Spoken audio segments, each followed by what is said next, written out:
Hello and welcome to today's information session with HCA Healthcare, Swedish Medical. My name is LaVonda Taylor. I work in career services as an employer outreach specialist for the University of Arizona Global Campus. We are excited you can join us to learn more about this exciting career opportunity. And before I turn the floor over to Dina Smidak from Swedish Medical, I wanted to just go over a few housekeeping items.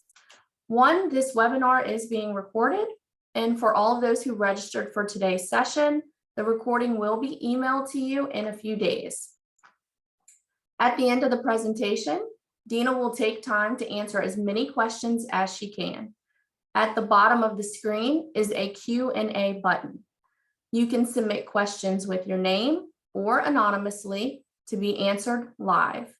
We will do our best to get as many questions as we can. However, if your question is not answered by the end of the presentation, you can email the question to careerservices@uagc.edu. We will follow up with Dina to get the remaining questions answered. Also, feel free to engage in the chat. You can pose questions in the chat, and members of the University of Arizona Global Campus Career Service team will be available to help answer the questions during the presentation. If you experience any technical difficulties, we recommend that you log out of Zoom and log back in. So without further ado, I would like to introduce our guest employer today. Joining us is Dina Smidak.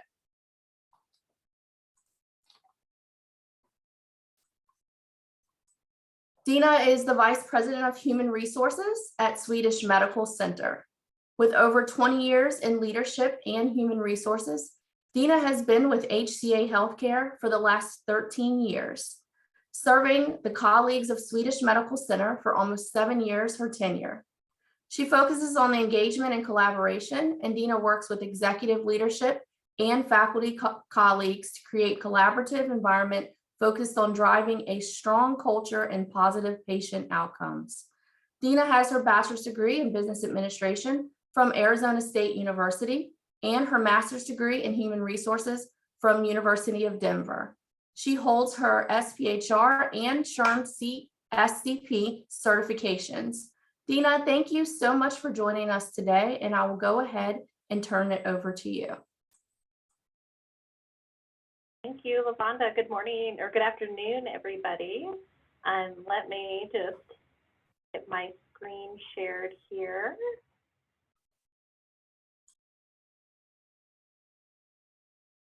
And is my presentation up, LaVonda? It looks great. Perfect. So as LaVonda said, I am Dina Smidak. I'm the Vice President of Human Resources for Swedish Medical Center. And Swedish is part of HCA Healthcare, and I'm going to spend some time talking to you all about our organization as a whole and talk to you a little bit more deliberately about Swedish and the Denver market, and then talk about what we look for in our interviewing process, and then would really love to engage with you guys towards the end on what you're looking for and how we can make an interview and onboarding process great for you.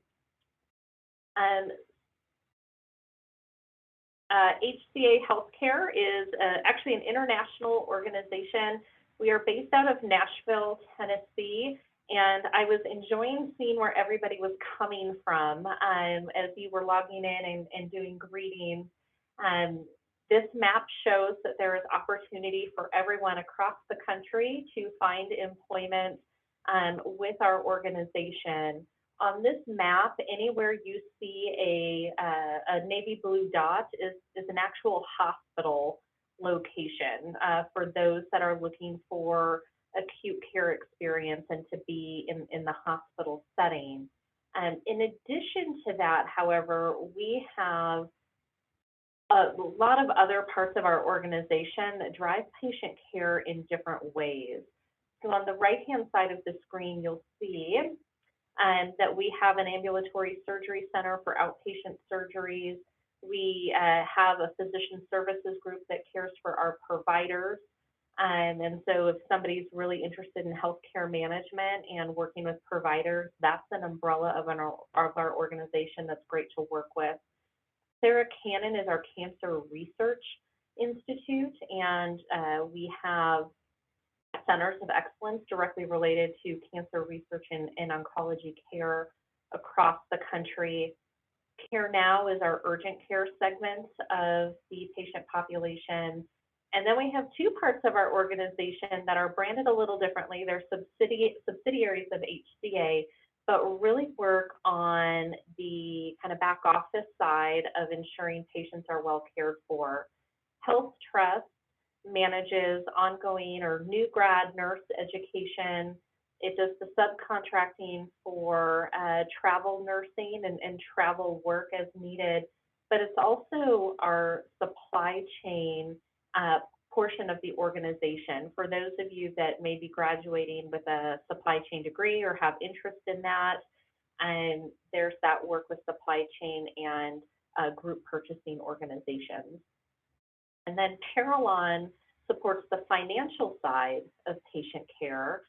These are the individuals that are registering our patients, that are doing financial counseling with our patients, and then also managing patient records. So I love this map because it allows us to show the scale of our organization in different ways individuals could be successful here. To share a little bit more about the scale of the organization, I'd like to share this slide with you. We have over 275,000 employees, about 93,000 of which are nurses, and we have about 47,000 providers that are also with us. We touch about 5% of the inpatient population across the country on an annual basis. And then all of those other pieces that we talked about, clinics, urgent cares, ambulatory surgery centers, we do about 32 million patient encounters annually, and about almost 7.5 million emergency room visits. And then I love the next bullet point, about 215,000 babies delivered in our hospitals annually. And in 2020, HCA cared for over 122,000. Sorry, I have a timer on my slide that's going to drive me nuts through this. 122,000 COVID patients in 2020 alone. That number continued to grow with the up and down surges of 2021 as well. As an organization, we focus on giving back in several different ways. The first is that we reinvest in ourselves as an organization. So in 2020, we had about $2.8 billion reinvested into our hospitals to allow us to grow.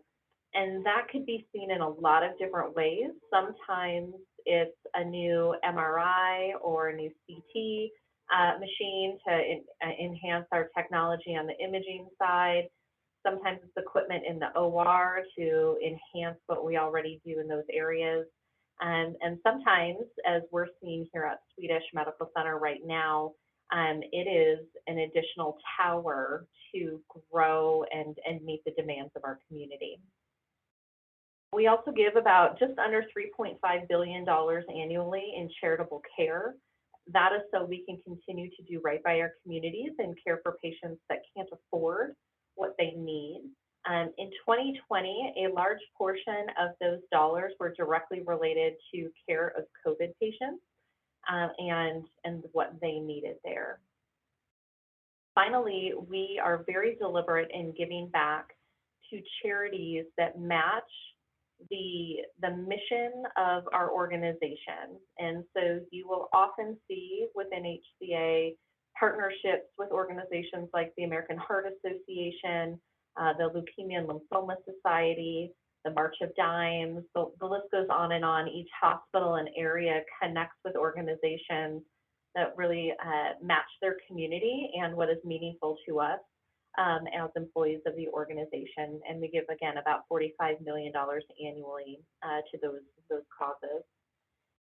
Finally, we're an industry leader in a lot of different ways. First, actually just this past Tuesday, HCA was recognized for the 12th straight year as one of the world's most ethical companies by Ethicon. And that's really driven by the work we do in technology and in our services to do right by our patients and to lead with integrity. HCA is a teaching organization. So we have over 3,000 residents and fellows within our hospitals who are finishing up their medical education, and so they can move into the practice of their choice. Finally, it's important for us to acknowledge that English is not the primary language for all of our patients. And so we've invested in the technology to allow us to communicate in over 150 languages and dialects to ensure our patients understand what's going on and they're participating in their care so we can be really successful in the care that they receive. That is kind of the 30,000-foot HCA overview. And I did see a couple people from Denver on as you were logging in. So this may speak to you guys, but hopefully some others that are considering moving to colorful Colorado. Here in the Denver market, all HCA hospitals are branded as Health One. Our president is Sylvia Young, and she's been in her role for coming up on 10 years. Here in Denver specifically, we have a little over 11,000 employees, and we are the largest healthcare system in the Denver metro area. As we stand today, we have over 600 job openings, so there's a lot of opportunity for people to join us here, both in clinical and non-clinical settings. From a patient care perspective, we have 8 hospitals, 19 surgery centers, 7 freestanding ERs, 8 urgent cares, and 33 imaging centers. In addition to those kind of clinical hospital related areas, we have over 80 clinics with primary care physicians and specialists that our community can see as well. A couple of accomplishments here in the Denver market. 2 of our hospitals are magnet certified, the Medical Center of Aurora and Rose Medical Center. And then all of our hospitals have received straight A's from the Leapfrog group, which ranks hospitals on their quality metrics and care for patients. Here is who we are as an organization. Our mission is, above all else, we are committed to the care and improvement of human life. And this directly relates to how we make decisions, things we implement, the way we care for our patients as well as our colleagues. We're always thinking about how this is going to impact and enhance someone's life before we make changes or we implement a decision. Our vision is to bring exceptional health to all human beings, and our values here are integrity, compassion, accountability, respect, and excellence.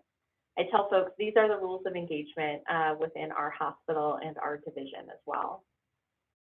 The items you see in the circle on the screen are the things that drive me every single day. So these are our promises to our employees of the organization. First is to raise the bar. I am very proud to work for HCA. I'm proud to work for Swedish Medical Center. I think there are a lot of things that we do tremendously well. And I also think there are things that we can continue to do to become a better and better employer. So we work with our colleagues on a very routine basis to get their feedback, understand what they need, and make changes based on that feedback. And they are usually side by side with us in making those changes to ensure that they're successful and they're really connecting to what they need and desire. Next is unlock possibilities. And that's really our commitment to our employees to help them grow and achieve whatever goals they have from a career perspective.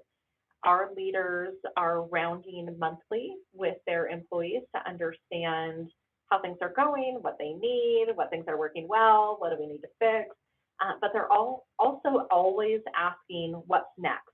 What do you want to see? What information do you want? Is there an area you want to shadow? Our job is to help ensure that people are able to access all of the different ways that they can grow in their career. And then finally, care like family. It is not easy to work in healthcare, especially after the last 2 years. There's been a lot of a challenge there. So it's important to us that we build a community that people feel very comfortable with, that they feel supported by, and that they can come to work every day and know that they have people around them that will mourn with them in sad times, but also celebrate with them in great times as well. And so we've really worked to ensure that we have that culture at the facility level, but also at each department to ensure our employees are feeling supported and are a sense of belonging. So here at Swedish, we are actually over 115 years old. We started as a tuberculosis center, and there are still parts of the kind of more original buildings on campus, which are really fun to see and to think about. We are quickly approaching about 2,100 employees here at Swedish alone, with 1,400 providers and about 300 volunteers from the community that help us as well. We are licensed for 408 beds, 68 of which are critical care. And so we have a neurocritical care, burn center, and then we have our trauma and cardiac intensive care units as well. We actually have 3 emergency rooms for Swedish, one attached to the hospital, and then 2 of those freestandings in the Denver market that really help provide care to outreaching communities. We are a level 1 trauma center and a comprehensive stroke center. Actually resat for both of those accreditations in 2021 and received very high accolades from our surveyors for our commitment to our patients and quality outcomes. Here at Swedish, alongside our OR, we have 4 ambulatory surgery centers.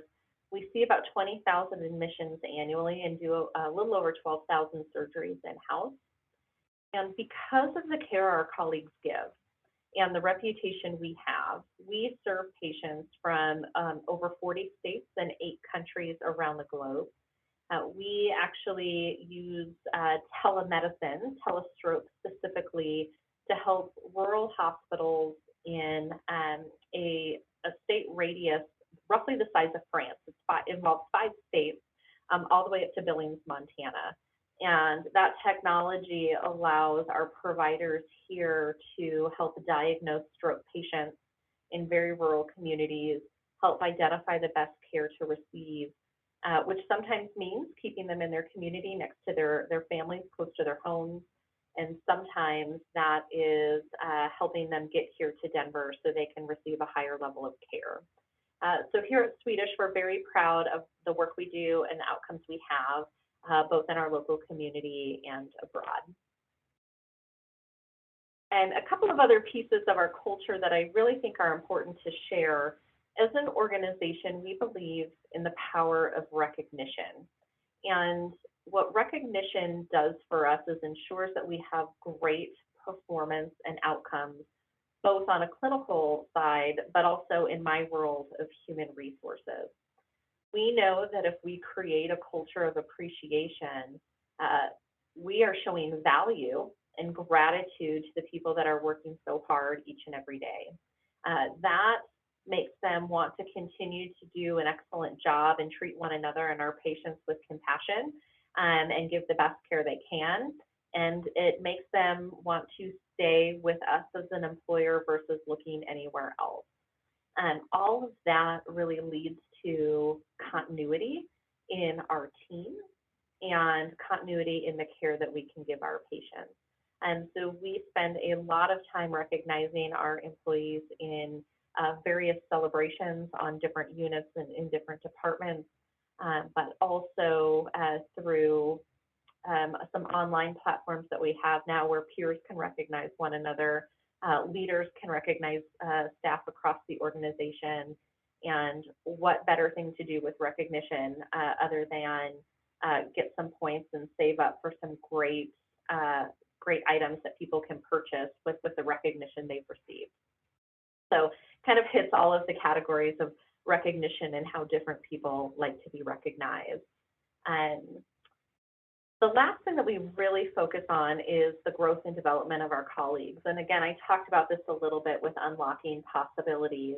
Here at Swedish, there are some very deliberate things that we do, some opportunities and programs available to our colleagues to ensure that they have things at their disposal First is our SMC Academy, which is a catalog of education that's available to our employees throughout the year. Some of it's recorded, so they can do it in their own leisure at home on their couch. And some of it is in person, and then some of it is virtual web-based, similar to what we're doing now. But it really allows employees to access different types of learnings in the way that is easiest for them to access, but also most impactful for them when they attend. In addition to SMC Academy, we also have 3 leadership development programs here at Swedish. So Ridgeline and Trailhead are both structured year-long leadership development cohorts where employees actually apply and interview to be a part of these groups, and they learn a variety of leadership skills. They're assigned projects to drive work in the hospital, and that really helps those that are newer in their careers or haven't had the opportunity to formally lead to hone some of those skills so they're ready for that next position when it becomes available.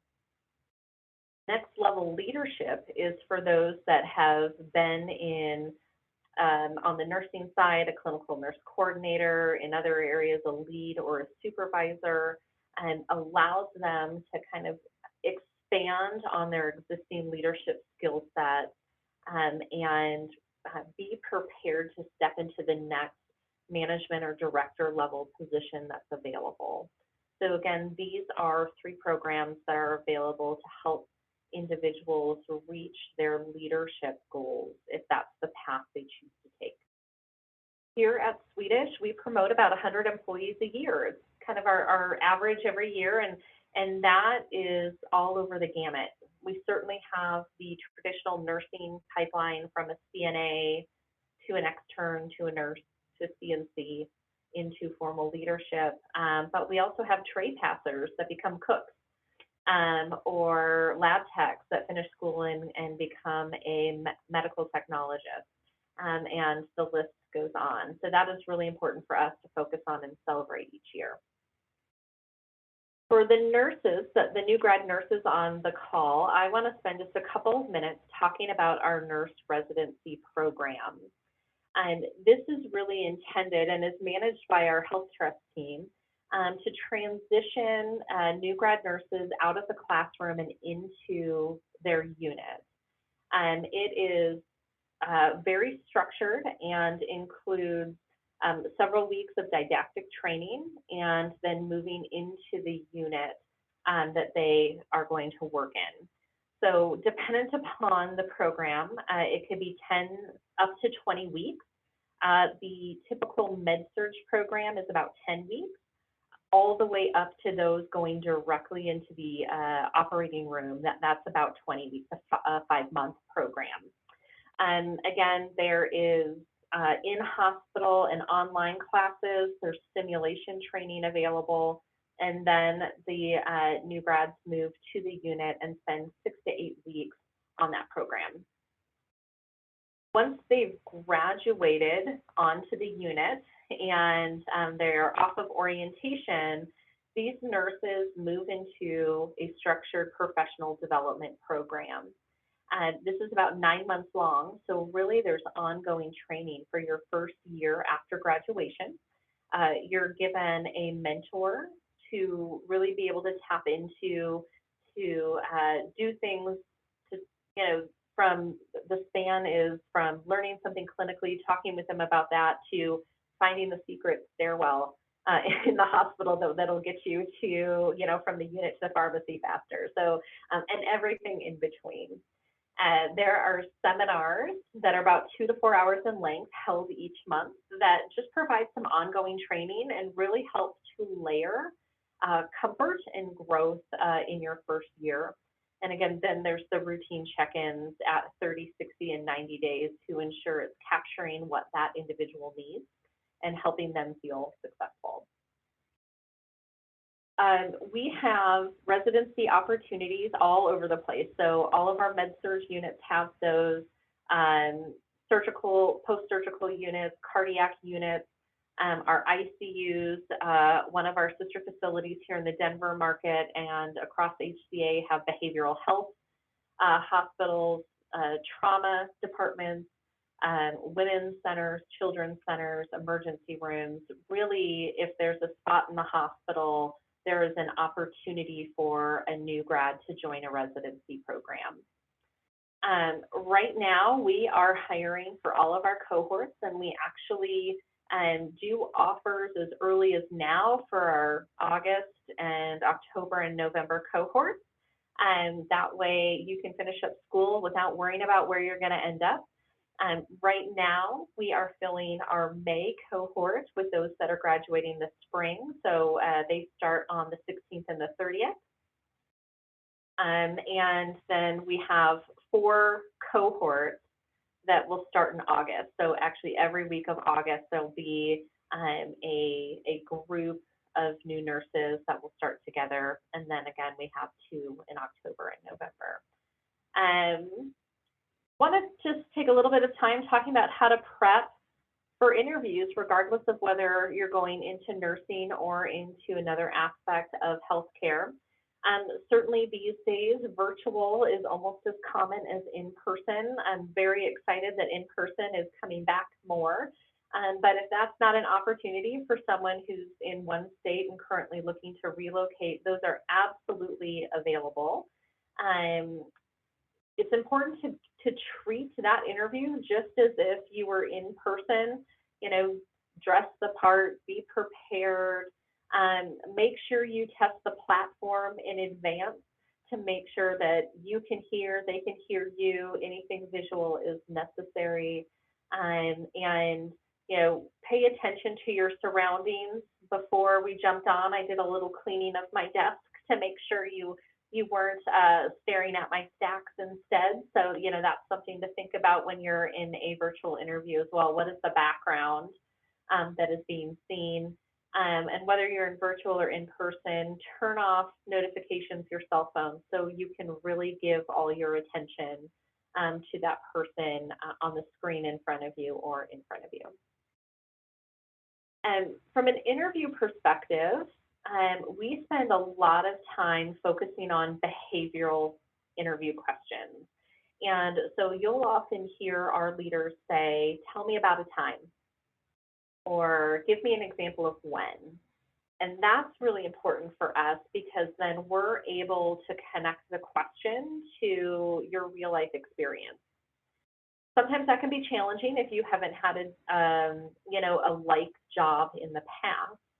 But if there's a question about customer service or dealing with a difficult patient, as an example, I bet everyone on this call has had a challenging situation with a peer in a job, or perhaps even with a student working on a project, right? So you can tap into those life learnings and connect them to the question. And that really shows us your character and how you would work through an issue that might come to play in your day-to-day work. I love to hear about your why. And so think about, as you go into interviews, why you chose your profession, what's connecting you to healthcare, how does it drive you? That is so important, especially after the last couple of years. We have folks that come back day after day to care for patients after 2 years in this pandemic, and they still do it with their heart full because they stay connected to their why. So think about that, be able to share that. Also, be able to connect to why you're choosing the role and the location in which you're interviewing. And that is just as important to hear as the employer. Why us? Did you do your research? How do we connect for you? That really shows us that you're committed to joining our team and taking great care of our patients. And then finally, be you, be genuine. I know that can be really difficult. You can be nervous, right, doing an interview. But if you stay true to you and are really genuine in your answers, that'll come through, and that really does go a long way. Don't be surprised if something like this happens, something you see in these pictures. We often have peer panel mass interview days, really to fill those larger STAR RN cohorts. And so it's very possible that you could be in a room with several other people interviewing with multiple people at one time. So be prepared for that. And an interview, I think most people think about is the employer interviewing me and selecting me to join their team. However, I think it's just as important for the candidate to be interviewing the employer. And there are a lot of choices out there, and it's important to pick an organization that's going to be the right fit for you. So make sure you do your research. Look online, go on their website, check things like Leapfrog, understand how the hospital is being recognized. Look at some of those Google and Yelp reviews, with an open mind and go, okay, what am I seeing?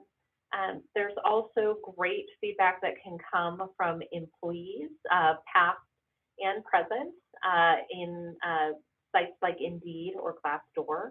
So do that book of research and understand themes and be able to bring those to the interview and have conversation to suss those out. If you know somebody that's been at one of these locations, ask for feedback, hear what they have to say, get their take as well. And then make sure you come equipped with questions based on that research so you can better understand what is happening and the way the hospital works. Think about the things that matter most to you as you select an employer. For some, it's going to be 100% financial. For others, it's going to be how they connect with their leader and their coworkers. For some, it's going to be schedule or commute. There's a lot of things to put together. And I would recommend kind of really thinking about what things matter the most to you and weight those out in priority. Very rarely is there going to be the silver bullet that solves it all for you. And so really have a good understanding of what matters most when it's time to make the right decision for you. Finally, we believe in job shadows. We think that's a very important part of the interview process because it really gives you an opportunity to see and understand the role and what it looks like. When we say it's fast-paced, it is very easy for a candidate to say, yes, I got it, I can do that. And then when they come and they see fast-paced, it could be a very different definition. So we always tell people to bring their scrubs to interviews. That way they can change into them and they can hit the floor for a couple of hours.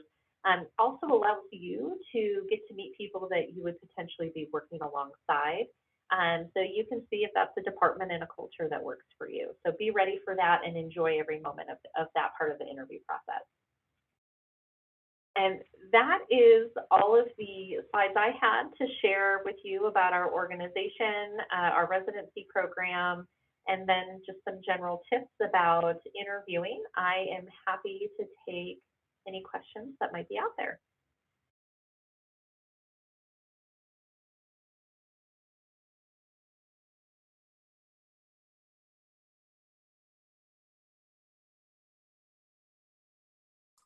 Sorry. So if anyone has any questions, you can go ahead and put them in the chat, or you can put them in the Q&A section.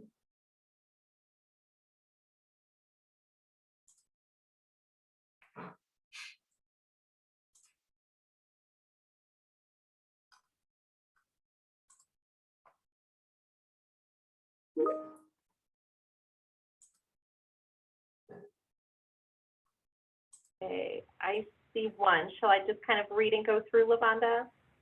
Yeah, I was going to read this one from Erin Holly. She's enrolled at UAGC currently, and she's going to be graduating in September with a degree in healthcare administration. And so she's currently on active duty and retires in September of 2023. And her question is, are there opportunities for internships? And if so, are there any skill bridge opportunities in the Houston, Texas area or surrounding cities? Great. That's a great question. And Erin, congratulations on almost retirement, and thank you for the service you provide our country. Yes, we do have different programs. We have a residency program for those moving into healthcare admin and who are really looking to be, directed towards the admin suite or the C-suite. So those positions would all be posted openly in that area. Sometimes what is also helpful is to start in a position like registration while someone's in school. We oftentimes have folks do that, and then they move into a role kind of their goal once they're done with school. So I would encourage you just to search HCA jobs to see what's available in your local community. Thank you for that, Dina. We also have a question about how does shadowing work in the back office or financial aid department? Yeah, so we shadow every single department. So what normally happens in an interview is that the candidate will come in, interview with their leader, with the potential leader, and then they'll actually do a peer panel interview, which we think is important to be able to do a separate interview with a couple of members of the team that they would potentially be working with. And then they go into the shadow, and sometimes that's blended, but it is important to know that interviews could last multiple hours when you include the shadow, so be ready for that.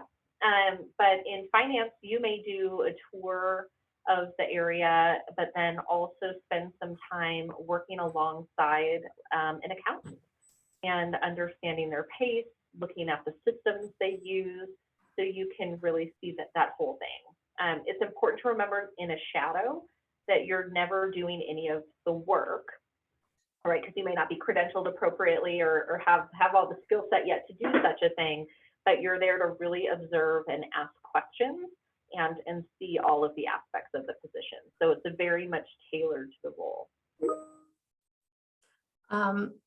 We have some questions about different areas. Some students are looking for positions in like Southwestern region, like California, Nevada, and Arizona, and also Memphis, Tennessee. One of the students is going to be graduating in June with their MA in healthcare administration. Do you have any advice for them on where they should go to look at HCA jobs and apply? Yep. So if you just Google HCA jobs, and you'll be able to look and see what's available in your area. We do have hospitals in Memphis. Our corporate office is in Nashville. I'm not geographically inclined, so I don't know how close the two of those are, but there's that opportunity there. And then several hospitals in both California and Nevada. We do not have hospitals in Arizona. Dina, do you offer, or do you know of HCA offering any work from home positions? There are some. There was a lot of movement, obviously, to work from home during the pandemic. And most positions that were routinely hospital-based are still hospital-based. But though a lot of the work that is done through Parallon and some through Health Trust is available as work from home, and that's oftentimes medical coders. There's case management roles, and there are some finance and supply chain roles too. So there's a lot of opportunity to continue to work from home in different aspects.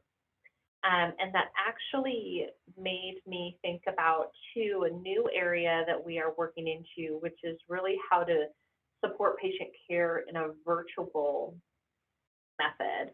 And so we have done some centralization of roles. And use technology to allow a group of people to care for patients virtually across a wider span. So we have virtual nurses that are assigned a set of hospitals, and they are looking at the patient information and are using computer algorithms to trigger when a patient might be declining or might need some intervention and care, and that nurse is able to immediately phone in and text the nurse that's at the bedside and give feedback and help manage that intervention more quickly. They're also there to help our newer nurses who may need some more support as they're handling more patients and seeing more things at the bedside outside of their clinicals. So really excited to be able to utilize technology in that way, and again, really help that scale. Thank you for that, Dina. So we have Ebony. She's attending. She is actually the Swedish Medical Education Partner for UAGC. And I wasn't sure if she wanted to speak on some of the opportunities for that. Ebony, did you want to speak on that? Hi, good afternoon, and I want to congratulate everyone for making it to graduation or near graduation. I'm happy to be here, so thank you guys for having me. I just wanted to kind of piggyback on some of the things that Dina said in regards to the culture of HCA.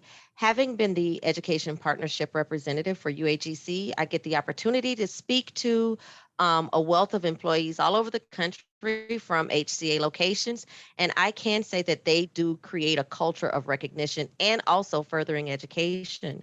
And so I just wanted to share with you, if you guys chose to jump on board with HCA, your education with UAGC would have the opportunity to continue by being eligible for the full tuition grant program.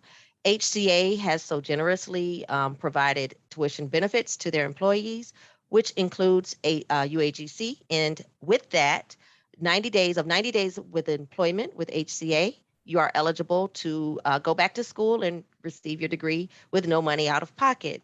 And that extends to a bachelor's degree or a master's degree. And then we have tuition savings programs for those interested in getting a doctorate.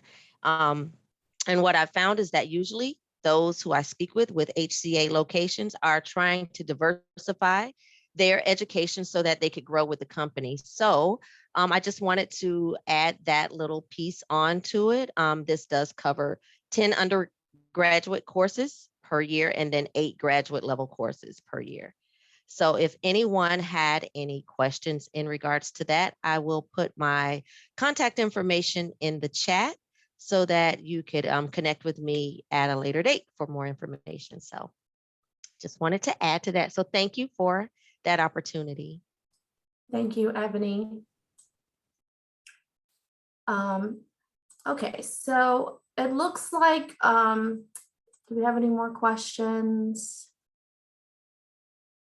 There's some questions about employment, but let's see.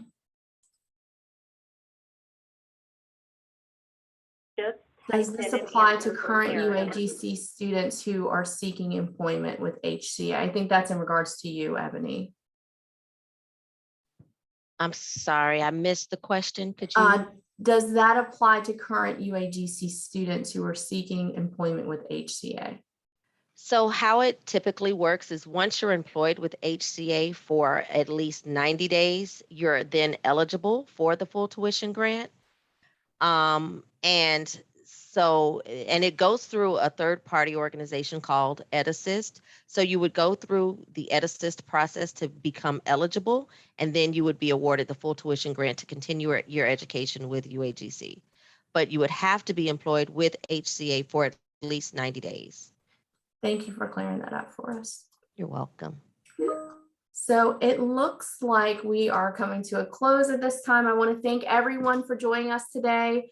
If you want to connect with HCA Healthcare, Swedish Medical, or other organizations that are actively hiring for full-time positions or internships, log into Handshake through your student portal. Keep an eye on Handshake or UAGC Connect for more career service events. As a reminder, the Spring 2022 Virtual Career Fair is now open for student registration, and this event will take place on April 27th, and you can sign up through your student portal in Handshake. In a few days, you will receive a follow-up email with a link to this recording and information about HCA Healthcare, Swedish Medical. And if you have any questions for the University of Arizona Global Campus, career services on your resume, cover letter, job search, please email careerservices@uagc.edu or log into your Handshake through your student portal to explore more resources. I thank everyone for attending today. If you have any questions, please follow up with us. Again, our email is careerservices@uagc.edu. Ebony has put her contact information in the chat, and Dina's information is also here if you have any questions for follow-up. So thank you everyone for joining us today, and I hope you have a great evening.